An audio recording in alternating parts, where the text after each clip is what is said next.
يعني مثلا، وهذا من المضحكات المبكيات، أستاذ عميد كلية من كليات الدعوة في جامعة الأزهر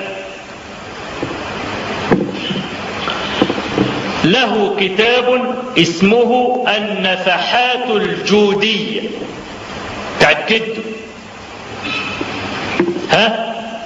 يقول في هذا الكتاب، والكتاب مطبوع في الأسواق، ما هي فوض. عايز تطبع كتاب تسب فيه ربنا، هتلاقي مطبعة تطبع لك وناشر ينشرك ويباع على الأرصفة، ولو عملت بكرة بلاغ للنائب العام هيتباع الكتاب برضه.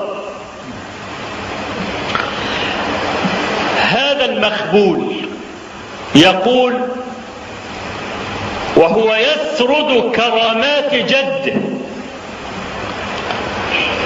إن جدي كان يحيي الموت.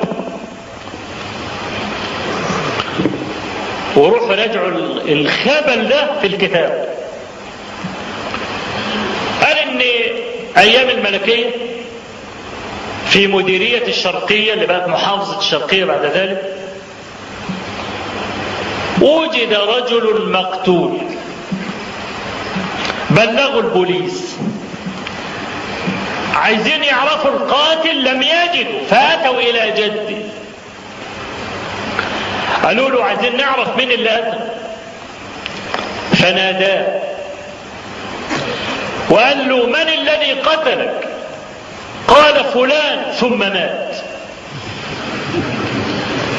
طيب ايه الدليل؟ أوحي نزل؟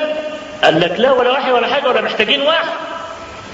راجع الارشيف بتاع الداخلية بتاع الاسم، هتلاقي مكتوب ان حصل كذا كذا، وجاء فلان الفلاني ونادى القتيل وقال له: من قتلك؟ قال: فلان، ثم مات. ده بقى مستند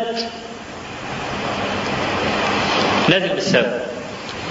من الذي كتب هذا الكلام؟ أمخبول؟ أجاهل؟ أغر؟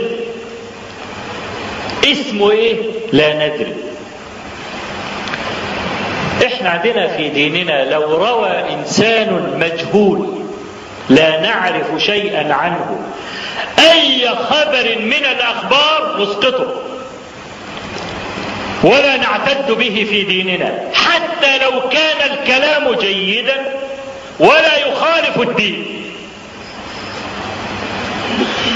يؤتى بهذا الكلام الذي يخالف الدين مخالفة صريحة ويقال ان الكلام ده صحيح.